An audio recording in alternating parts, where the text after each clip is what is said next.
pessoal, estamos no canal Cristo em Verdade e nós viemos trazer uma palavra para vocês sobre arrependimento e perdão.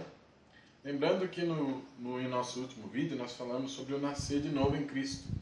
Então agora nós viemos complementar esse nascer de novo, ou seja, falar sobre a necessidade de se arrepender e falar sobre a necessidade de também pedir o perdão para Deus. Então eu começo com esse tema a conversar com o nosso querido pastor Rivaldi aqui, né, sobre esse tema, para que ele possa explicar primeiro o que é o ato de se arrepender, pastor. Olá pessoal, tudo bem? Espero que você esteja gostando dos nossos vídeos e vamos caminhando, né? E nesse tema tão importante, a gente vai falar sobre esse arrependimento. Isso. E esse perdão. É uma coisa ligada à outra, né? O ato de se arrepender é o ato de você olhar para dentro de si, ver aquilo que não está no caminho que Cristo gostaria que estivesse. É o ato de você olhar para dentro de si, ver as suas ações e ter tristeza com essas ações. Você se sentir dolorido por ter sido usado muitas vezes até mesmo por Satanás para fazer aquilo que não é o querer de Deus. E você se conscientizar disso e não querer mais isso para a sua vida. Aí sim você entra com arrependimento. Causador. A palavra de Deus, ela diz que o arrependimento traz dor. E essa dor é necessária para que você simplesmente renegue uma outra oportunidade de cair no mesmo erro do pecado. É verdade. Em Atos 2, verso 38, Pedro fala que é necessário se arrepender para que os pecados sejam perdoados, recebendo então o dom do Espírito de Deus, né? O dom do Espírito Santo.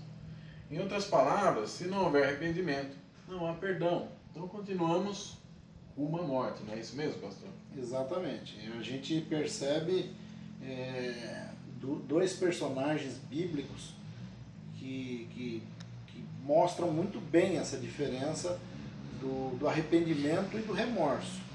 Nós tivemos Pedro, que ao negar Jesus pela terceira vez, aquilo caiu como uma bomba dentro da alma, do coração dele, e a palavra de Deus diz que ele chorou amargamente. Aquilo trouxe muita dor. E a sequência bíblica que nós vemos a partir de Atos dos Apóstolos, até mesmo com as epístolas de Pedro, você vê um homem totalmente transformado, um homem totalmente cheio da presença de Deus no segmento de sua vida. E há aquele que teve apenas o remorso, que é o nosso amigo Judas, ele soube também que cometeu um pecado, ele sentiu aquele pecado também, mas ele lidou com o pecado de uma outra maneira, ou seja, não gerou arrependimento no interior dele, gerou remorso. E aí a gente sabe que o final dele é uma morte. É morte, é verdade.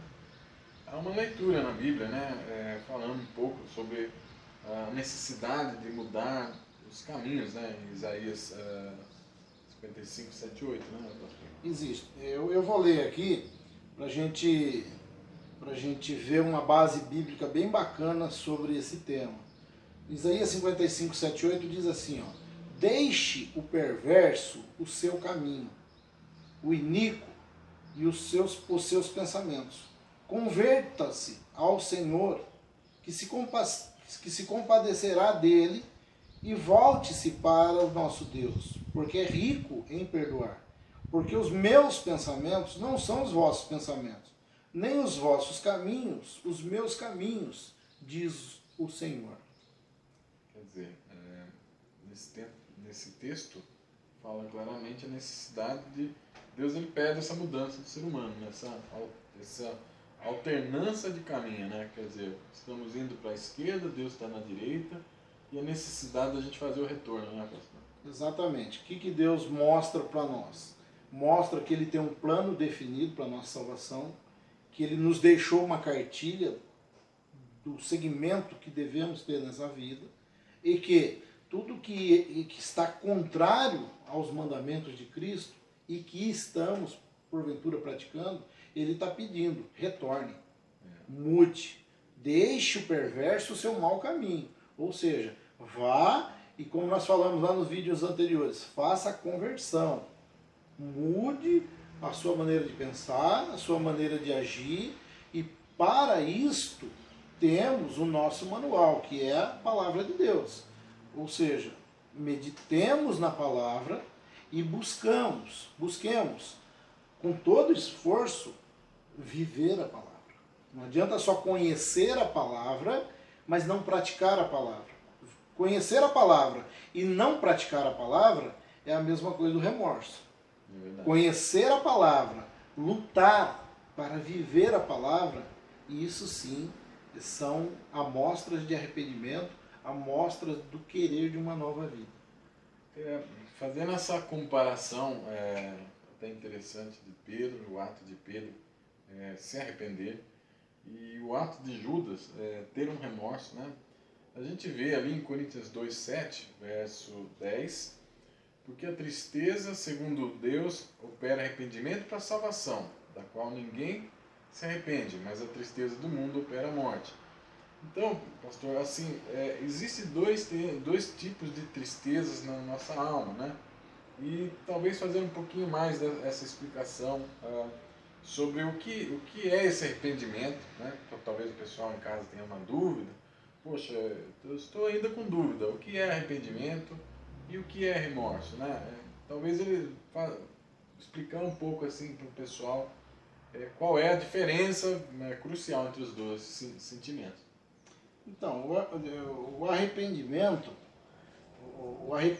significa que você quer livrar-se daquele sentimento de culpa, que você não admite mais para a sua vida essa maneira, essas coisas que você está praticando.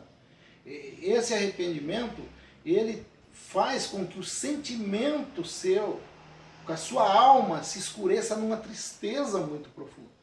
Uma tristeza angustiante. Se você olhar para a história de Pedro, eu imagino que ele tenha tido devaneios de tristeza. A palavra de Deus diz que houve um amargor no choro dele. Foi uma coisa muito profunda. É algo assim que você repudia dentro de você mesmo. Você não quer mais. Então isso gera esse arrependimento. Agora, o remorso, você sente que errou. Como qualquer pessoa no mundo fala, eu errei e tal. Mas isso não é o suficiente para você mudar as suas atitudes. Você continua sabedor que você é um errante, que você errou, mas isso não te abala como deveria abalar lá no seu interior para que gere o arrependimento. Então só fica naquele remorso, mas você continua levando a mesma vida. Quer dizer, vamos pegar um caso aí, um mentiroso, por exemplo, né? Um mentiroso que tem aquela sensação de que começa a se sentir culpado pela mentira, começa a sentir aquilo doer, e de repente ele chega um belo dia e fala, de hoje em diante decido não mentir, não quero mais isso para a minha vida, né? Porque conhecia Deus, conhecia Jesus Cristo, e olhando para Jesus, eu quero ser como Ele, e não como o meu velho homem. Então há o rompimento ali com a mentira naquele momento. Mas o arrependimento, ele é aquele sentimento que o mentiroso, nesse caso, arrependimento, não, desculpa, no caso aí o remorso, ele é aquele sentimento que a pessoa sabe que mente, sabe que engana, às vezes dói, mas ela persiste em seguir daquela forma, ou até mesmo numa situação pior, né? Aquilo vai corroendo a pessoa, ela não muda, mas ela decide, em alguns casos extremos, até tirar a própria vida, né? Isso. E a Bíblia mostra, de maneira bem clara, que o arrependimento traz vida, no caso de Pedro. Isso. E o remorso traz morte, que é o caso de Judas. E não necessariamente que esse errante vai chegar lá no final de sua vida e vai acabar com ela através da morte. Mas ele já está numa morte. A grande realidade é que o pecador que não se arrepende, ele já está é até paradoxal o que eu vou falar, mas ele já está vivendo uma morte. É verdade. Ou seja, ele vive a vida carnal, mas espiritualmente ele está morto. Por quê? Porque a pessoa morta ele não tem capacidade de se arrepender. Ele simplesmente pratica aquilo porque é como se... tem uma outra forma de falar desse pecado, que é como uma queimadura. Você vai lá e tem uma queimadura de 3º grau. Aquilo dói muito, sim, mas sobremaneira, dói muito. Mas se a pessoa pegar um fogo e continuar botando fogo ali, as camadas da derme, epiderme, da pele, elas vão queimar a tal ponto de a sensibilidade da dor acabar. E daí essa dor ele vai queimar tudo que tem direito, porque já não vai doer mais. E esse pecado sem arrependimento, que é o pecado que você só tem remorso dele, é assim: olha, pequei, puxa vida, não foi bom, foi mal, e aquilo te dói. Mas como não gerou o arrependimento, como você ainda está permanecendo nisso, daqui a pouquinho você vai errar da mesma forma. Ou seja, você está indo na mesma ferida, doeu um pouquinho menos, doeu um pouquinho menos na terceira. Dali a pouco, o pecado está totalmente enraizado dentro de mim. Por quê? Porque eu não sinto mais a dor do pecado. Aí é uma morte espiritual caracterizada mesmo. Você vê como que é essa questão do ser humano, né? A gente tem essa necessidade de se arrepender, né? A gente tem essa necessidade de estar mudando o tempo todo, né? Mas hoje, se você olhar, quantas pessoas você que está nos assistindo, você não escutou dizendo assim: nesta vida eu não me arrependo de nada. Quer dizer, acho que você deve ter conhecido algumas pessoas assim, eu conheci, com certeza o telespectador também já deve ter visto pessoas com esse tipo de frase, né? Então isso mostra também, em muitos casos, né, que a pessoa ela se engana ela mesma, né? Se ela não se arrepender de nada, é porque ela não precisa mudar em nada, né? Eu costumo dizer assim, que as pessoas dão aquilo que ela tem. E as pessoas às vezes falam aquilo que ela também tem. Ela só tem isso para falar, ela não tem mais nada. Então ela simplesmente tem um conceito, um preconceito de algo, e aquilo é o maior valor que ela tem. Porque ela ou não teve a oportunidade de conhecer novos valores, ou ela não se dá o direito de receber novas orientações sobre aqueles valores. Ou seja, ela é como um elo de uma corrente fechada. Ela não permite uma abertura para ter novos conhecimentos. Ela vive aquele conhecimento, ela acha que aquilo é o certo, e mesmo que para isso ela vá pagando altos preços da morte espiritual que vai causando na própria vida dela. Deixando Satanás comandar a vida, né, pastor? Assim como muitas pessoas, às vezes, elas não querem enxergar, que, como você mesmo falou, estão vivendo, já estão mortos, né? Já estão mortos há muito tempo, infelizmente, mas nós cremos que Jesus é capaz de ressuscitar essas pessoas, né? Há a possibilidade, você aí que talvez se veja nessa situação, puxa, então eu estou morto espiritualmente? Se você está, tem solução. Jesus Cristo, ele pode ressuscitar você como ressuscitou ele mesmo, né? Mas era uma outra situação, Exatamente. claro. E até mesmo Lázaro, né? Você viu lá, claro que é uma representação, imagino eu, de Jesus Cristo também nos ressuscitando, como espiritualmente, né? Então, você que se vê nessa situação, poxa, vocês falando isso, eu começo a pensar e ficar preocupado. Não temos, porque há solução, né? E é Jesus Cristo. Mas, pastor, falamos de arrependimento, mudar os caminhos, da necessidade de mudar os caminhos, mas essa mudança de caminho, ela não tem muito valor se nós não chegarmos no ato de pedir o perdão, né? Nós podemos nos arrepender, mudar, mas há a necessidade de pedir perdão. E perdão, o que seria esse? Explica um pouco melhor para esse pessoal que está nos assistindo. o que seria o perdão? Então, quando a pessoa ela se arrepende, aquilo dói dentro dela, e ela decide que ela não quer mais aquilo, e a palavra de Deus, ela nos deixa uma pedra angular que nós seguimos, que é Cristo. E a palavra de Deus, ela nos ensina que Cristo tem todo o poder para perdoar pecados. Então é necessário que cheguemos a Ele e peçamos esse perdão.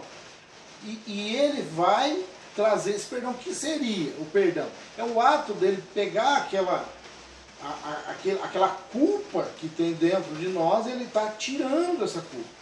Você não quer mais, filho? Não, eu estou vendo no seu coração que você não quer mais. Então eu vou tirar essa culpa que está sobre você. Então o perdão nada mais é do que o ato de tirar a própria culpa. Deus vem e fala assim, olha, eis que do teu passado eu não me lembro mais, eis que faço coisas novas. Está vindo à luz, está lá escrito em Isaías. Então, quando nós nos arrependemos, nós temos a necessidade de falar com o nosso mestre, de falar com o nosso Pai, de falar com Jesus, e falar, Senhor, perdoa os nossos pecados. Ele vem e Ele tira essa culpa. Ele vem para tirar, para livrar você desse jugo do pecado. É verdade. Então, se nos arrependemos, chegamos mediante a Deus, de um arrependimento sincero, confessamos os nossos pecados, e a Bíblia diz que Ele é fiel e justo para perdoar os nossos pecados e nos purificar de toda injustiça. Quer dizer, caro telespectador, nós pedimos para que você, se você sentiu no coração, pastor, de que há algo que você tem que se arrepender, é tempo de você se chegar até Deus nesse momento e confessar o seu pecado, dizer que você não quer mais aquilo, não quer andar mais naquele caminho, e Ele vai ser fiel para tirar esse pecado do nosso amigo, assim como é para nós, não é verdade? É verdade. Né? Eu quero dizer para você, meu amigo, minha amiga, que você tem um poder dentro de você que muitas vezes você ainda não dimensionou. Você às vezes não sabe o quanto de poder Deus colocou dentro de você. E uma das capacitações que Deus nos dá é essa de levantarmos a mão e falar, Senhor, não quero mais. E você lutar e guerrear para que isso não aconteça. O ato de você lutar para sair desse mundo que talvez você esteja, do pecado, esse querer seu, ele vai ser impulsionado com a força que vem de Deus. Na realidade é uma dobradinha, é você e Deus. Então, meu amado, o que eu quero te dizer hoje, não deixe para amanhã. Sabe, nós não sabemos o que vai acontecer daqui 2 minutos, daqui 5 minutos, daqui meio-dia, com esse mundo que nós vivemos. Nós não sabemos se nós estaremos vivos até amanhã. Então, o que eu te encorajo nessa tarde, nesse dia, nessa noite, no momento que você está assistindo esse vídeo, eu te encorajo a olhar para dentro de si mesmo, ver os seus erros, ver os seus pecados e dar um basta nisso. Amado, lute, guerreie, mude de vida. Coloque Cristo como um ideal na sua vida e vai para cima. Fala, não quero mais isso, acabou na minha vida e eu vou buscar uma mudança de vida. E eu creio que Deus vai te abençoar de maneira poderosa, porque Deus, como foi dito no versículo, Deus é fiel e justo para perdoar. Se nós temos ao nosso lado aquele que é o dono do universo, aquele que fez céus e terra, aquele que tem todo o poder, se nós temos ele ao nosso lado para nos corrigir, para trabalhar isso dentro de nós, por que nós não vamos usar isso? Então eu peço a ti, eu te encorajo a mudar de vida. Mude. Se arrependa, sabe, as pessoas que você está ferindo, os atos pecaminosos que você está cometendo. Olha isso como um lixo que está sendo jogado dentro da sua vida e fala assim para você mesmo, eu mereço coisa melhor para a minha vida. Aí você vai realmente começar a trilhar um caminho de limpeza. E eu creio que Jesus, através do seu Santo Espírito, vai estar ao seu lado em cada segundinho dessa nova caminhada, dessa nova mudança, e ele vai te ajudar a alcançar o que nós mais queremos, que é a nossa salvação. Amém? Muito obrigado. Amém. Se você gostou do tema de hoje e você gostaria de estar fazendo perguntas para nós, você pode mandar perguntas para o nosso e-mail, cristoemverdade@gmail.com, e não percam para o próximo tema. Nós vamos falar sobre a graça de Deus. Então fique ligado no nosso canal e até mais. Até mais.